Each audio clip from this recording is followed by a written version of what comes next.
quick announcement on the Wirewheel side. We're very excited to announce that we've just launched our new universal preference and consent platform. It's now generally available. And our new platform is really addressing those critical needs, specifically around some of the new laws in the United States and globally. And we're really, looking forward to working with companies, helping really solve for some of the new requirements around the country, especially around the Sephora enforcement decision in California.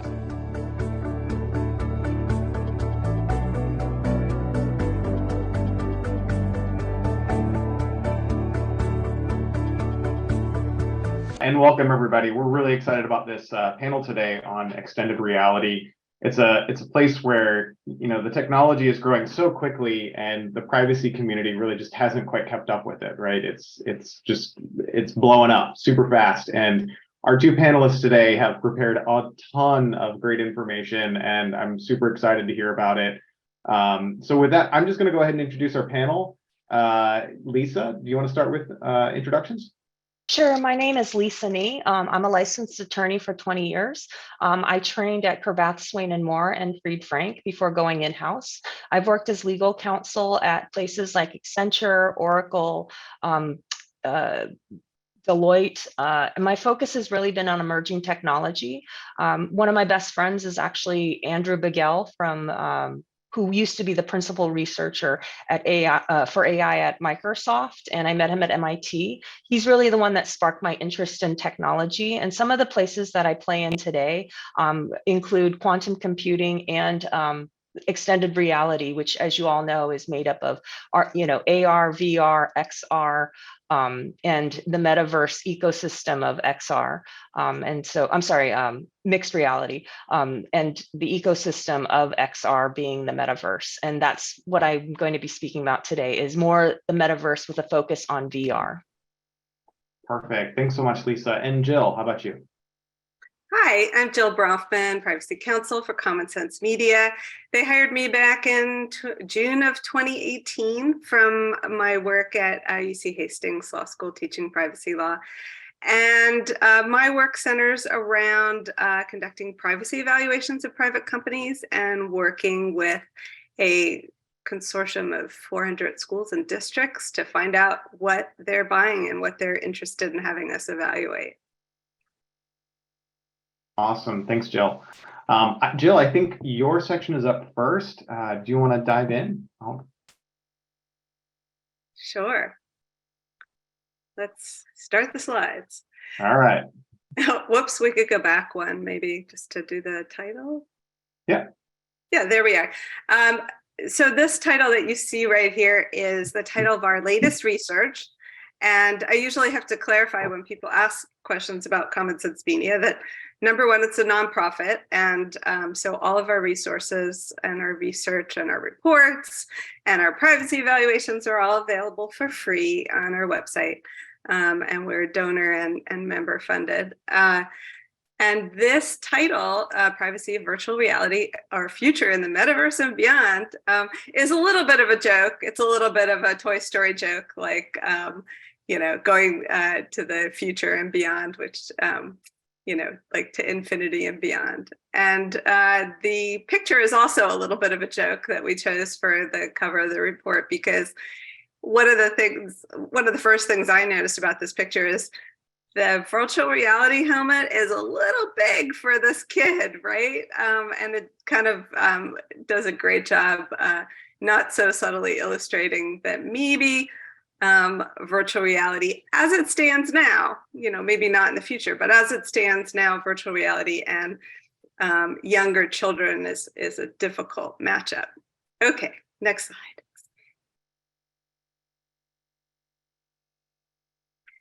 So, I kind of hinted at how did we get to this moment where we want to study privacy of virtual reality? Well, I hinted at it a little bit when I said, hey, we have these meetings with our school district consortium, and we asked them, what companies would you like us to evaluate and do privacy evaluations for? And what industry or what products as a category would you like us to look at? And they said to us, please do virtual reality next. Our previous report, which you can also find online, was on streaming services. And this report that we just released a few weeks ago, is on virtual reality. And we looked at both the hardware, the actual helmets, and did regular privacy evaluations of their policies. So our regular privacy evaluations cover the privacy. We look at the company's privacy policy. We look at their terms of use. If there are additional policies like children's data privacy or EU privacy, we pull in those policies as well. So we do a comprehensive look at what the companies are saying about themselves online. We don't do any individual consulting or services for companies. We don't go in and do audits of companies' data flows. We leave that to the private companies. So here's a little bit more about our research on the next slide. So here's the big moment, the key findings and takeaways. So none of the headsets got a thumbs up from Common Sense Media, meaning that they all collected a fair amount of children's personal information. That's not a big surprise, as I mentioned. Spoiler alert, there isn't a direct correlation between this product. It wasn't designed for children. It wasn't designed as a toy. But I should mention, before we go into too much about the negative aspects of virtual reality and privacy, there's a lot of potential in education, in the workplace, in travel. If you want to go to the next White Lotus in virtual reality, maybe that'll be fun. But there is a lot of potential. There's a lot of good work collaborations that could be done in virtual reality. There's a lot of potential for education, where kids can go and walk through ancient Rome and see what ancient Rome might be like in using virtual reality. So there are things that came up during the pandemic over the last few years where people have been meeting in virtual reality. And then there's the potential for things you could only do in virtual reality, like the walking through ancient Rome. That being said, there's all this wonderful potential of this new technology. That being said, the way it stands now, they're collecting quite a bit of data, quite a bit of biometric data, including where you're looking, what you're doing, really almost what you're thinking about. It's that much data collection, because if you can see what someone's looking at and whether their pupils are dilated, indicating interest, you might get really close to what people are thinking about. So it's a whole, new world from just what information people might type into a text-based software where you type in your name or your email address. So there are potential solutions, and by solutions I mean policy solutions right now. I don't have any access as to what privacy companies, private companies are doing as far as business solutions. I'm going to talk about policy solutions to how we can make VR devices safer. And then, of course, we should be careful not to make it just completely on a child or even a parent to make all of these decisions. It's hard, and we all know, all of us in the privacy field know the problems with notice and consent, especially in this new technology sort of space where it's not text-based at all. Next slide.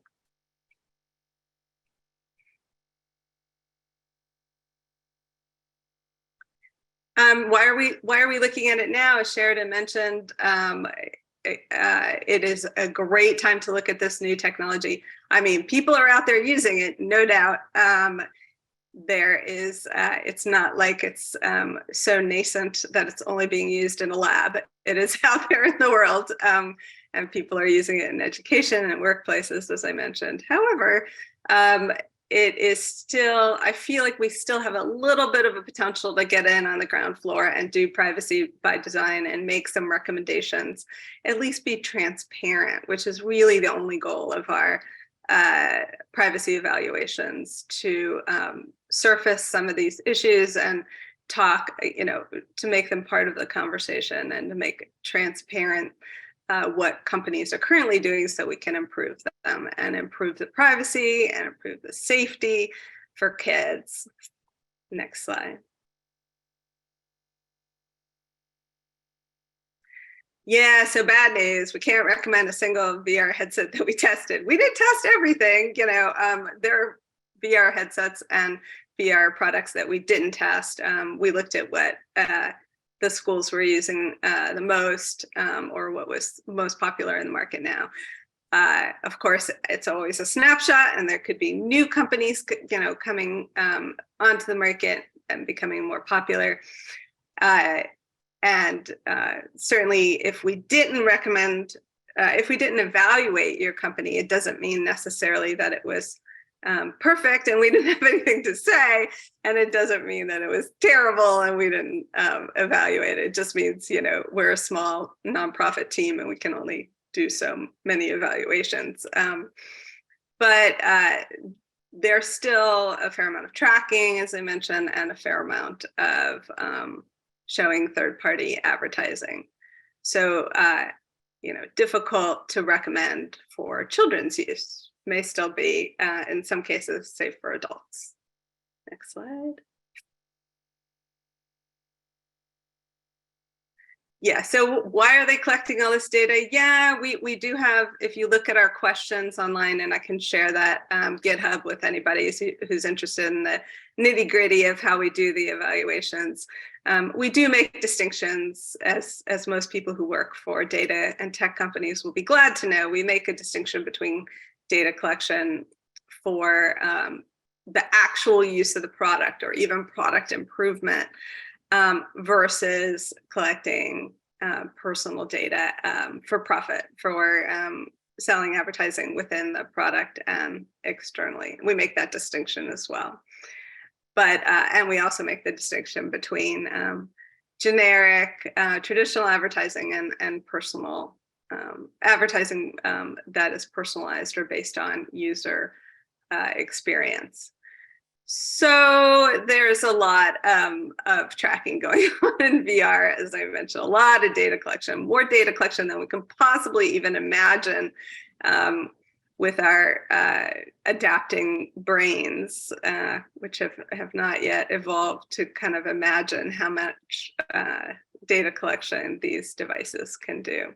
And certainly, as we are focused on children at Common Sense Media, certainly not anything that children could imagine is happening right now in virtual reality. Next slide. So what can we do? We can do some things now with the products as they stand without even getting into the privacy by design issues.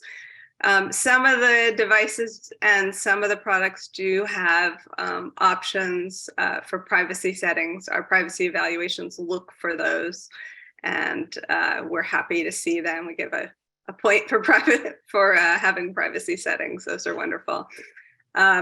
It is lovely if there are parents and caregivers in the room and are able to help with those settings.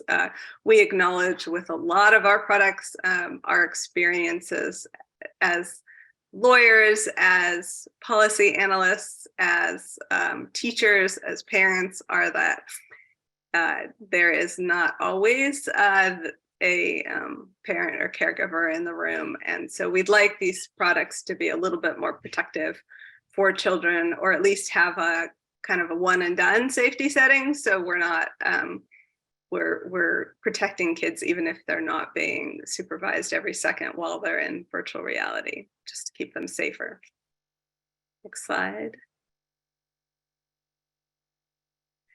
And then, beyond what parents and teachers and guardians can do, we can hope and suggest as a policy company that the industry as a whole can step up and make privacy protective products. Some products do have separate products available. Some companies do have separate products available for children, and that's lovely. And it's great if children actually get to use those. But the general products also should be privacy protective. I mean, we care as at Common Sense Media, we care not just about children's privacy, but older students. We care about the teachers and the parents' privacies as protectiveness as we're working with these products as well. So we do think not just about children's data, but also about parents and teachers as well. And of course, if you're collecting children's data, that affects the adults around them as well, in addition to the children. So we're not just talking about protecting children, but protecting adults as well. And companies can and do read our privacy evaluations, because I hear from them all the time. I'm your point person if you have a question about your privacy evaluation. And we talk to companies, and it's a wonderful moment when the companies read our privacy evaluation and they say, hey, we actually could make our privacy policy align with our privacy practices a little better and be more transparent. Sometimes the companies are actually have better privacy practices than they're explaining in their policy, and then they upgrade their policy and get a better rating from us, which is, kind of our goal, to help companies become more transparent as well. Next slide. Almost done. Yeah, so what can you do next? You can have a look at our privacy evaluation of your company, if that exists. Like I said, we're a small team. We haven't done every single company. We take suggestions if there's a company that you use as a user, or there's a product that's big in the market that we've overlooked, we can add it to the queue to get an evaluation, and which we do for free, and we provide for free the results. And you're also welcome to look at our research, like this privacy of virtual reality, which looks at the whole industry, not just an individual company. And we have other research reports like the State of Kids Privacy that we put out every year, which I am going to be working on right after this call, finishing up that refresh of our privacy evaluation so we can put out our annual report on privacy as a whole. Thank you so much. Sheridan, back to you. Thanks, Jill. I really appreciate that. It's great information. It's great to see that, somebody's trying to hold companies accountable for this. But I think, Lisa, you've got some great information about kind of where some of these companies are going, what they're doing, what are the challenges out there. Do you want to dive into your slides? Oh, you're on mute.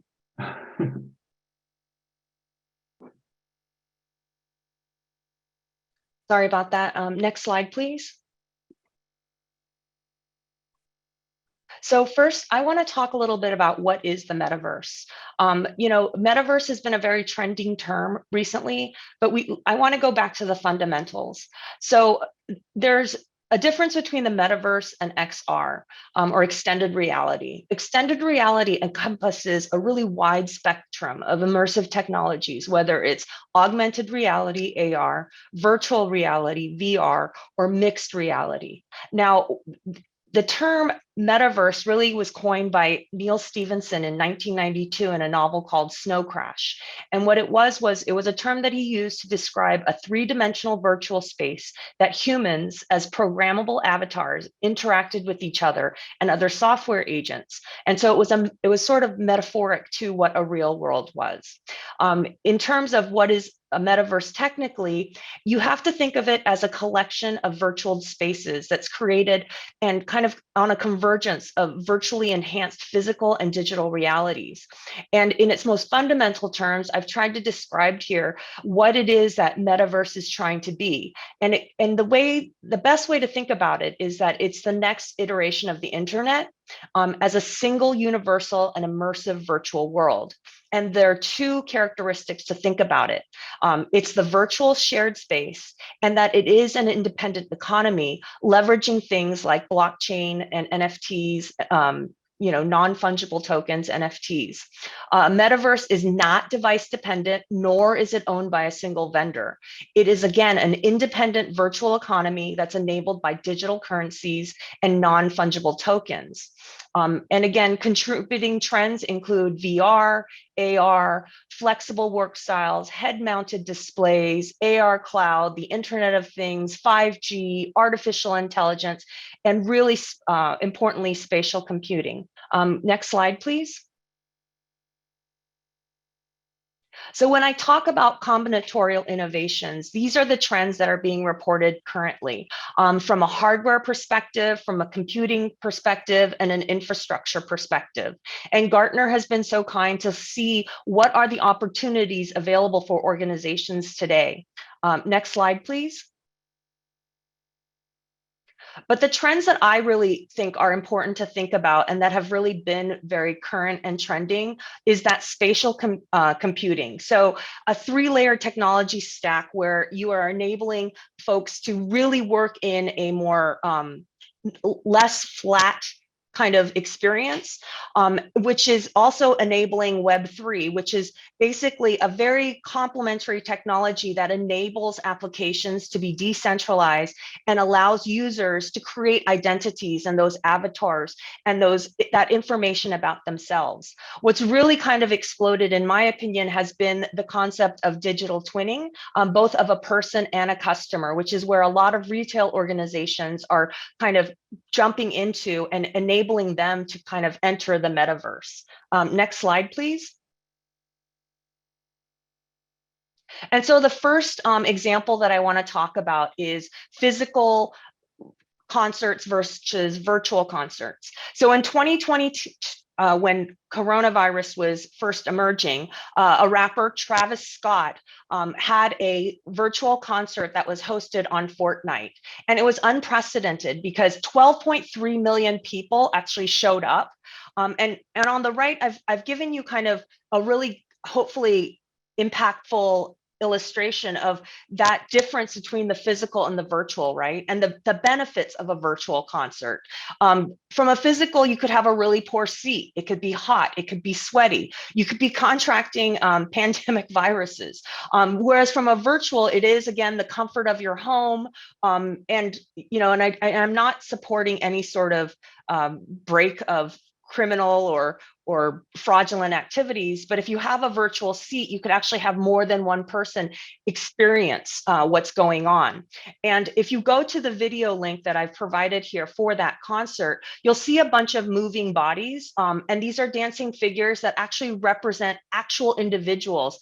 And so, the difference primarily being at a physical concert, you actually have to travel. It's very limited. The venue space is limited. And it doesn't allow for that socialness that a virtual concert would enable. And that's really kind of critical to this concept of the metaverse and virtual reality, because the metaverse embraces a very, very key social element. It's not only a virtual space where users can spend time and money on their own or with a selected few. Rather, the metaverse is intended to resonate with a very social fabric which underpins human society.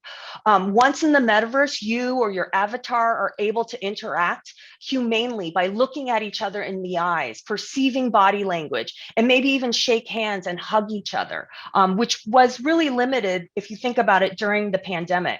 Second, there's a very strong virtual narrative. For some, the metaverse exists purely in a virtual world, which can be constructed by using VR headsets. And again, the example is like the game of Fortnite, played by metaverse VR interactions using headsets. For others, it's going to be a strong foundational element to the physical world with digital overlays, experience through, which we're not going to focus on a lot, augmented reality or more interactive mixed reality. An example would be like the Pokemon Go game played through mobile devices or an AR glasses. Either way, our experiences and our ways of social interaction are significantly augmented with this virtual persistent content. And to that end, one of the questions that I think was really interesting that Jill raised was this idea of collecting so much data. If your user moves or his or her head is using a VR, this new immersive virtual or visual needs to be projected within, I believe it's 20 milliseconds, ideally below 10 milliseconds, to avoid motion sickness. In AR, less than 30 milliseconds is required to ensure that the virtual objects actually appear spatially anchored in the environment for a single user experience, and significantly less than the multi-user AR experience. So on device smart processing techniques such as asynchronous time wrap, ATW, that reuses old content with a new head position, it helps to relax these latency requirements by a factor of 1.5 to 3 times. And as a result, these are fancy words for me explaining to you the reason that there's so much data collection is because we're trying to be asynchronous with reality. And so it's not just a figure that's raising their hand, but every millisecond of raising their hand with their avatar. And so that requires this major collection of data. Next slide, please. So I want to talk now about what's really trending and has been a real focal discussion in the metaverse, which has been NFTs and virtual art. That has been primarily the discussion point in a lot of sessions talking about the metaverse. And so I give you the example of Sotheby's, which decided to create a virtual auction house in Decentraland, a decentralized web app platform, and where avatars can actually walk around and look at art that's being auctioned. And obviously this has enabled a lot of retailers and organizations like Sotheby's to be able to remain relevant in a world like in our pandemic when we were unable to be physically around or physically near or travel, or our physical kind of interaction with the world was limited. And interestingly enough, they were able to sell an NFT artwork for $5 million. Now think about it. There's one thing to have a physical painting like a Monet or other artifacts, and to actually hang it in your wall. This is a piece of digital content. It is just code. It's not a physical element that's been archived and that requires a lot of maintenance. And yet it's attributable to a value that's similar to a physical object.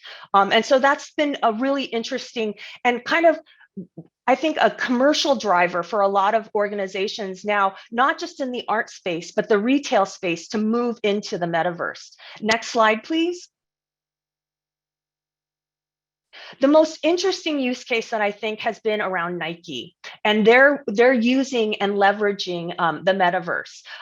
As you may have heard last year, Nike did a collaboration with Roblox to create Nike Land. And within 3 months, nearly 7 million people visited that virtual space. And if you come from a marketing and branding perspective, think about that. In 3 months, you were able to interact with you were able to advertise and market to 7 million people that a physical space could not likely manage, or that even other virtual advertisement and marketing communications can reach out to. Nike also acquired a company in 2021 called RTFKT, which created a Nike shoe designed by Takashi Murakami. You may remember Murakami having been the designer for Louis Vuitton. When Louis Vuitton came out with those confetti LV bags, they were black and white with all the colorful monograms. That shoe sold for $134,000. And you think about the profit margin on that. That digital shoe, it is so different from the supply chain and the materialism and the profit margins of a physical shoe. Now, more recently, last month, Nike launched their crypto kicks in a digital form where you would buy a crypto kick or a digital sneaker first, and then that could be redeemed for a physical shoe. And if you think about all the supply chain issues that are being discussed today, how more efficient is your operation if you know in advance how many shoes you do need to produce by tracking it first with the sale of a digital shoe? And so for me, Nike has been really cutting edge and really demonstrating kind of the benefits to a retailer, both from a branding perspective, from a supply chain perspective, and from a real consumerism perspective. Next slide, please. And with that, I want to talk to you. I actually want to introduce my son. This is my son, Bobby. Here, sit down. He's a avid player of the Roblox platform, and he's a student. I'm not going to give too much information about him, but this slide actually has a video. I don't know if you need to click to it to show it, but he was able to show me something that was going on in Roblox. So Bobby, do you want to help share what you found? So people on Roblox, they sell things called game passes, and those game passes cost money. And sometimes there's events in Roblox where they make events where you can buy stuff for your avatar and play around. But sometimes people make fake events. So Lisa, I'm sorry, we're having a bit of a problem hearing Bobby. Oh, they're having a problem.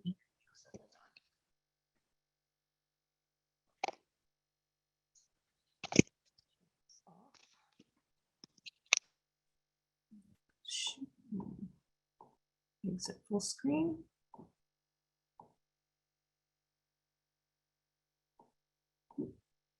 Okay, is that better? Can you hear us? I can hear you, yep. Okay, go ahead, Bobby. Okay, so on Roblox or in a lot of video games, they have things called events, and those events are they create games or something new to the game, and then they create things that you can buy for your avatar, and that stuff costs money. But some people, they decide that they're going to make a fake event, and that's how they earn money. So a lot of people get scammed from those events, and those events can't be ever held. The creator can't be held accountable because they use alt accounts. Alt accounts are not their real account that they've used, but they're just decoy accounts. So if they try to ban the creator of the group, that's just an alt account. So that means they won't get their main account banned. And so what Bobby's identified actually, and that I've put on here is he showed me, for example, and many parents or, folks who are aunts and nieces of nephews and young children or caregivers may know, you'll have a child come up to you and say, hey, please approve $5 worth of Robux, right? And you approve it. And then they find these events. And in this case, it was a Samsung event. And Bobby identified for me that this was actually a phishing event. And there were 3 identifiers for him. First, it was a Samsung event, but it didn't actually have a Samsung logo. Second, the event name used words that typically aren't used for true events, like the word tycoon. Third, when he looked into the sponsors or the managers of the event, he identified alt accounts. And the way that he figured that out was most avatars and real identities in these metaverse environments are very highly personalized. So they'll have a unique name other than, account 4789. They'll have avatar clothing and instead of the default clothing or the hairdo.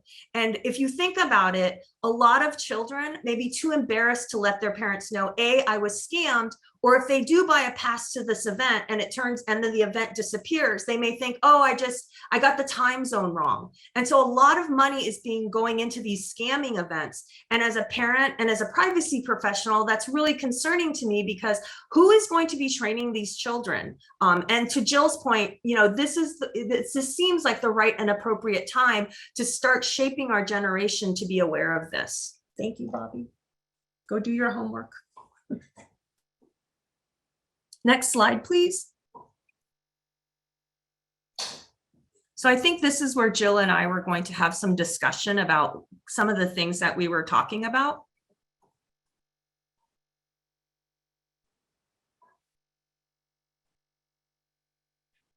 Sounds good. Did we have any questions from the audience or the moderator, or should we just go ahead and discuss some of these issues? Here, we had one question, Jill, just about Common Sense Media, and if somebody disagreed with sort of the findings that you guys had or the rating that you gave them. I think you answered it live, though, which is basically if they have questions, they should reach out to you directly, right? Absolutely. We love to talk to companies about their privacy evaluation. it's usually a learning experience for us and for them about the whole privacy evaluation process. Perfect. Yeah, awesome. So yeah, let's dive in here. I think that answers the rest of our questions so far. So Lisa, do you want to take us away? Sure. I think, though, this was really revealed by the assessment that Jill provided. And I think it kind of touches across the virtual and extended reality space. And, the three big buckets of problems is that transparency around, and then there's also around marketing and around security. Transparency, as Jill pointed out, it's really hard to figure out first, what are they doing with my data? What data is being collected? How do I turn it off? Right? Marketing, what data is being collected and shared, and should it be shared? And what kind of ads are going to be served to me as a result? And then security, really, whose responsibility is this? And that's really going to be difficult in this extended reality because, as I shared, the metaverse or extended reality, it's a shared space. Should it be, Google Chrome, the browse controller? Should it be your device manufacturer, whether it's your laptop or your headset? Should it be the children just knowing this from schools? Should it be the parents? Should it be the web application? Should it be Sotheby's? Should it be Fortnite? Should it be Roblox? Who should be doing this? And that's really difficult to kind of nail down and see who should be responsible. Yeah, right. absolutely. And I would add to this slide, metaverse and everyone, not just children. I mean, these issues apply, as Lisa mentioned, to everyone who uses the product. My organization focuses on children and students, but we acknowledge that these issues arise for everyone. As far as transparency is concerned, a lot of companies are interested to know that our privacy evaluation gives points for transparency. We actually have a number of questions which are bifurcated, and the first part of the question says, is the policy clear on this issue? And then the next question is, and then, once we figure out whether a privacy policy is clear on the issue, and then what does the company say that they do, right? So we actually give a fair amount of points out for companies who are quite transparent about what they're doing, how much data they're collecting, what kind of data they're collecting, how they use it, how they share it, even if it's not something that we would necessarily agree with and say, oh, that's super privacy protective. So that's the transparency issue. It's wonderful to see that kind of transparency. And I think that helps people decide what products to buy. A lot of times we get requests to evaluate products that people already have purchased and are already using, so they figure out how they can use the product that they've already, devoted significant resources, sometimes not just an individual parent buying a VR product for their kid or for themselves, but sometimes it's an entire school district that's bought out a product and they've already purchased it, and then they come to us and say, how can we use this safely? That happens, in the VR space and in lots of products. Marketing and advertising are related. We somewhat separate those issues, but of course they're related. And I just feel like VR is such a great case study. Lisa was talking about using this is a case study for privacy in general. Virtual reality is such a really interesting case study. You could teach a whole VR and privacy course, I'm sure, just on that subject, because of all of the quantity of data that this technology can collect. Lisa gave lots of examples of that, and the quality or the types of data that it can collect that previous technology didn't even have access to. It didn't have access to pupil dilation data. It's not something that you would type into a text-based intake form for a product that you might use. So and then the third component, in addition to the quality and quantity, is the longevity of this information. And that's why talking about VR and privacy and children is an even more interesting case study, because we think about the longevity of this information, we don't really even know with this new technology how much and what kind of data will be collected and how long it will be kept. I mean, we ask that question, we ask the data retention question when we look at data minimization and we look at data retention in our questions that we ask in the privacy evaluation. But we don't really know how long this information will be kept, how it could be, be kept by third parties and data brokers, how long it could be used for profiling outside of the product by third party, first party and third party data brokers, and how this might be used in the future, beyond this adorable picture of someone holiday shopping, not just to figure out what people might want to buy for the holidays, but also how they might be working, applying to schools or working. I gave a lecture to the American Association of College Counselors a few years ago. It's like, hey, Jill, I don't want to cut you off, but I do want to ask a critical question here. Sure. So, we've kind of danced around the topic of the regulation really hasn't kept up, right? And so, Lisa, Jill, what are your guys' thoughts on, what enhancements sort of need to be made for GDPR, CCPA, other privacy laws as they're coming forth? And do you think we'll see changes to support extended reality? Do you want to speak on this first, Jill? Sure. Common Sense Media does have an advocacy team. I am not on it, but the organization does work in that space and talks about advocating for increasing children's privacy in general. As far as including new technologies in privacy, there's an art to drafting legislation. Not my area of expertise, but there's an art to drafting legislation so it can envision the future and think about technologies that are just emanating like this one or that might be developed in the future. The traditional wisdom is that the law is kind of behind the technology, that it's very difficult for the law with its slow processes to keep up with the technology, but you can certainly give it a go and try to imagine the new technologies, imagine the consequences, which we're talking about actually on this slide, some of the consequences, and write good legislation that's privacy protective for the future. So maybe if we can actually go to the next slide, because there we've kind of summarized some of the laws and the fines, right? And I found some research about how much time people will be spending on the metaverse. And of course, on everyone's mind is the cookie apocalypse, right?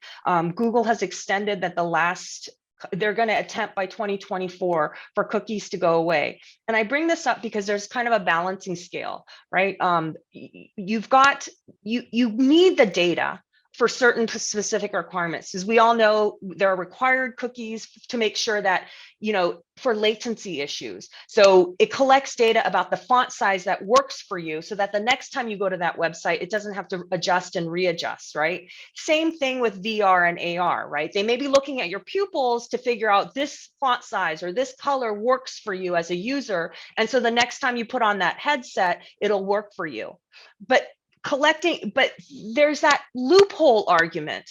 But I'm collecting that data that's helping you with your font, but I'm also collecting that dilated pupil to understand if this content works for you or not. And that could be so misinterpreted because maybe my pupils are dilated because I just had a really busy day, or the light changed in my room, or I heard a loud noise outside. And so it's that difficulty of new technology. Does it really work? Does the law align really with the technology? And to Jill's point, a lot of laws fall behind the technology. And most people who who know me know this. I'm such a HIPAA lady. I love HIPAA because HIPAA OCR has done some things that a lot of laws don't do. In terms of the way that I see GDPR, and I don't mean to be, flippant about it, but enforcement is through action, right? You don't, or compliance is through enforcement. You don't know you did something wrong until you get a fine. And you've got to explain to the regulators why that doesn't make sense, but you still get fined. And we're learning GDPR compliance as we grow. Whereas with HIPAA, they did have things like a desk audit. They did, a lot of US laws have open commentary positioning, just like CCPA. And so, I think what's really important is that we learn from HIPAA and these laws where they give industry a chance to help explain to the regulators why they're doing something, and then create and shape the enforcement that way, rather than saying, we have a law, now go out there and try to comply, and if you do it wrong, we'll let you know, because it's ultimately going to hurt all of us, right? Next slide, please. I do want to talk a little bit about whether or not privacy compliance is even feasible. And you spoke about the laws, and remember, and I want to really focus on the right-hand side about data subject requests.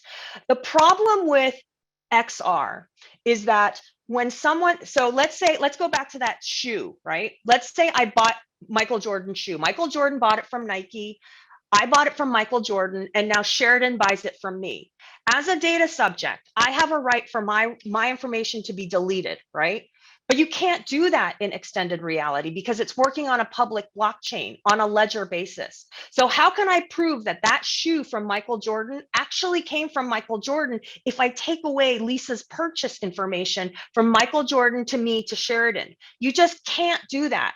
So how is this law going to be able to kind of designed for this technology? I mean, that is one kind of example that I can speak to on immutability. You can't do data subject rights, not in the traditional way.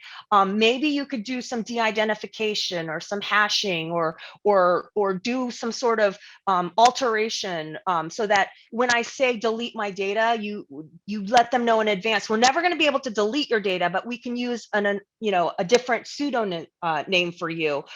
Is that cool with you? But how am I going to know to do that? Because maybe the reason I want you to delete my data at a time is because my ex-husband is stalking me, or I'm going through a divorce and I don't want him to know my assets, or to use that evidence against me. I wouldn't know that until that event happens. And I wouldn't know that until I raise my hand and say, I want to have a data subject request right fulfilled, which is remove my data, delete my data. And it won't be others than the very sophisticated and sometimes paranoid privacy professional who know they don't want their name out there in the first place. And so are these laws going to be able to kind of manage this extended reality? And again, back to Jill's point, now is the time to think about these things, not afterwards, not after the damage, not on an enforcement, basis, compliance based on enforcement, but now is the right time while we're building this culture and this infrastructure. And I think that's what's really been important with this discussion, is to open people's eyes to the fact that this technology is happening, it's impactful, and it's something that we need to address today instead of waiting around and continuing to learn compliance through enforcement. Perfect. Thank you so much, Lisa. Before we close out, I just wanted to give folks another opportunity to ask any questions. This has been a fantastic panel. I've really learned a lot. I think, to answer one of the questions we had directly, I think we're going to need change in the regulatory space to really be able to build requirements that are suitable for extended reality. Because as you said, many of the requirements we just can't honestly fulfill or honor at this point, given the technology, the way it's built and the limitations around it. I think it's an area where we need to spend a lot more time as privacy professionals and regulators look at it before it becomes more widespread. It's a big challenge, and we need to tackle it sooner rather than later. I guess I haven't seen any more questions come in. Lisa, Jill, thank you so much for participating today. Really appreciate it. Great information. And folks, I think this concludes our last session for today. We'll pick up spokes again tomorrow, and we'll look forward to seeing you then. Hey, Sheridan, I apologize, but if you have it, could you scroll to maybe the last slide? I think we did give you some resources that the audience could have available to them. Yeah, So, there's a couple. yeah, so there's a whole bunch of information here that you guys can go to, but the last slide, that's kind of overwhelming. Not that one, but the next one. Yep. The very- Loading. Slowly. yeah. It's loading because it's overwhelming. And remember, you didn't learn all about the metaverse today because this is XR. This is a snapshot of today. We can't boil your ocean for you today, but you can see why we focused on VR and devices and decentralized and centralized apps because it's huge. So please don't walk away from this saying, I know everything about the metaverse and XR, because there's just so much. And it's such a big space that we all need to start thinking about. Thank Thanks, you Lisa. so much. Thanks all. Enjoy the rest of your afternoon.